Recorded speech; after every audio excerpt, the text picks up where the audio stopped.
Welcome to Funny Puppy Buddy. I'm Tim, and today we're diving into a question I see all the time. Is the King Corso right for you?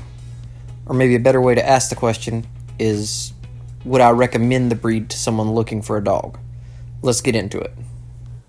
Now, most of the time when you search this question, you're going to hear someone say, no, they're too much dog, they're too big, they're aggressive, and then that's the whole video. End of discussion. Which is fine. Everybody's entitled to their opinions. But if it's really that simple, why does the dog still exist? Why does this breed still exist? Why do so many people love them, and why do some people say it's the worst mistake they ever made in their life? Well, I wanted to get to the bottom of it, so I started comparing. I looked at the people I personally know who own King Corsos, people I trust and know they're solid dog owners, and I compared them to some of the biggest YouTubers in the King Corso space. I also looked at myself, and what I noticed is actually kind of surprising. Let's start with the YouTubers. First up, everybody knows American Standard Canine. He's former law enforcement. His dad was former law enforcement. You can tell this guy's, he's seen some tough stuff. He's really structured and controlled, maybe a little obsessive in a good way, but he's also very driven. Then there's people like Jason Corey. He's had health issues, but he still trains and pushes himself and absolutely stays in control of the dogs and the environment that he's in. Are you starting to see a theme yet? Now let's look at the people I know personally. One guy he started working as a junior firefighter when he was 17. He worked through the ranks, retired young. He now owns multiple businesses. And you guessed it, he's super structured, highly driven, and probably dealing with some mental health, PTSD type kind of issues, just like the others. He's one of the best King Corso owners I know, though. His dogs thrive. They're very healthy. One of them's probably about 8 years old now. Awesome dogs. And then let's go back and look at me for a second. I'm prior military and former law enforcement. After that, I went into sales, got promoted fast, and yeah, maybe I'm a little bit intense. I don't try to control every situation, but I hate it when someone else is trying to control me. Maybe that counts. I don't know. I like order and I like progress, and I think that's maybe why I like King Corso so much and why Odin fits into my life so well. So here's the conclusion. King Corsos aren't for everyone, but they are for a certain type of person. If you're, highly motivated, structured, and constantly trying to improve yourself, you'll probably do great. If you like a challenge and you're disciplined and you can back it up, the dog could be a complete game changer for you.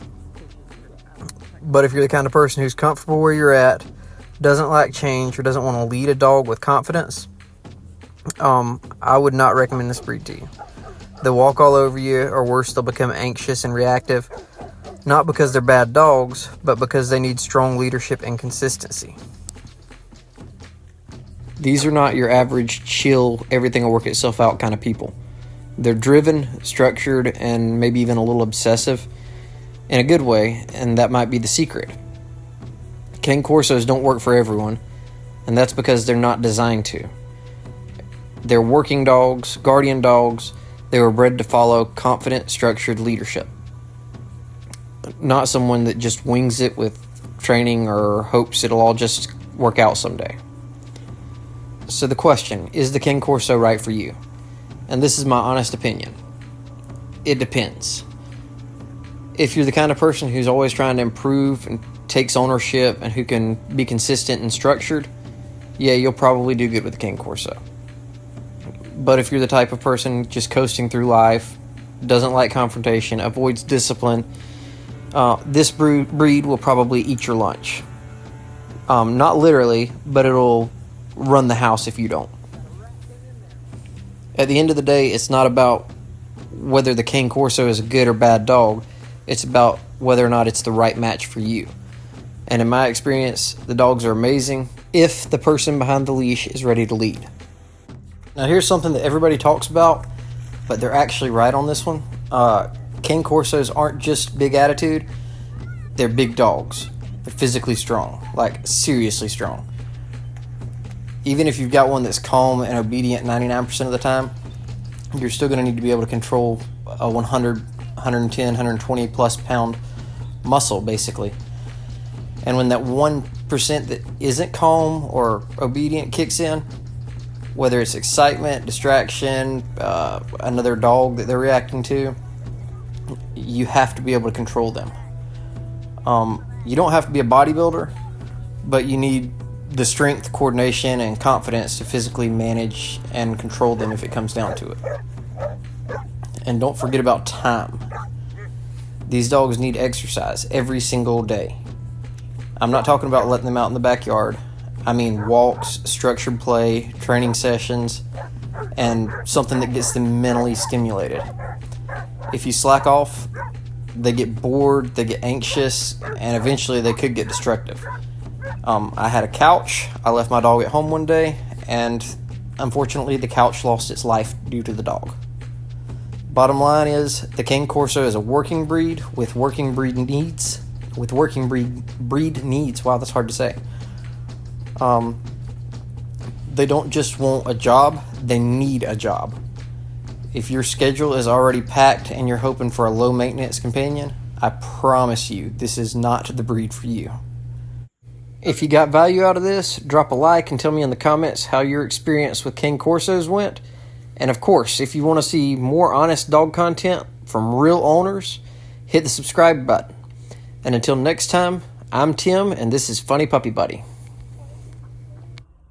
All right, Kara, what's your favorite part about owning a Cane Corso? That I can sleep on him and he's very, very comfy.